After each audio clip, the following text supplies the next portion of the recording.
Les reconstituteurs forment une famille qui aime à se retrouver. Rien de tel qu'une veillée pour s'en convaincre. Des passionnés de 17 nationalités différentes, de tous âges, de tous milieux, se mélangent, des gens qui se seraient sans doute jamais rencontrés. Bien malin qui peut alors reconnaître l'étudiant, le commercial ou le fonctionnaire parmi l'assistance, qui peut distinguer le manager de l'ouvrier. On se taquine, on partage des souvenirs d'anciens combattants, on trinque et on chante. On chante beaucoup.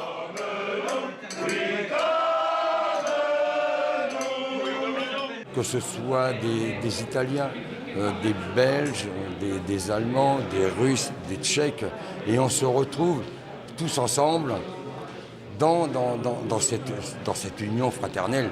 Et il ne faut pas grand-chose. Une personne qui lance un premier chant et ça suit. Après les airs d'époque viennent les chansons paillardes. La fraternisation des troupes ira bon train jusqu'au bout de la nuit dans l'ancienne caserne soviétique. Le lendemain matin, les traits sont tirés pour certains. Or, c'est le jour J, celui de la reconstitution de la bataille. Rien ne doit paraître. Les 1800 participants à cette grande fresque historique convergent vers le site. Parmi eux, nos grenadiers, tirés à 4 épingles et beaucoup plus sérieux que la veille. Ils font partie de la garde impériale, le corps d'élite de l'armée napoléonienne. À ce titre, ils se doivent d'être irréprochables. Quand les grenadiers notamment passaient dans les villages, ils faisaient très attention à leur tenue. Et quand ils étaient en campagne, ils étaient dans des charrettes, ils n'étaient pas toujours aussi apprêtés qu'on l'est nous aujourd'hui. Et avant de rentrer dans les villages, ils s'apprêtaient, ils marchaient au pas et ils se montraient les plus beaux possibles.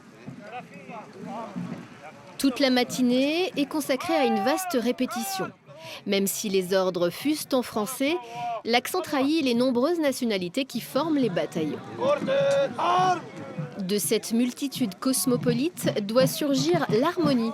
Faire corps, l'objectif n'est pas seulement esthétique, mais il tient également à la sécurité. Il arrive qu'il y ait des accidents, un coup de baïonnette malheureux ou un fusil qui explose. Du coup, les manœuvres s'enchaînent sous l'œil de l'empereur. Permettez-moi de me présenter, je suis Napoléon Bonaparte, l'empereur des Français, roi d'Italie, protecteur de la Confédération du Rhin, etc., etc. L'armée est prête pour bataille. Le scénario est bien rodé également.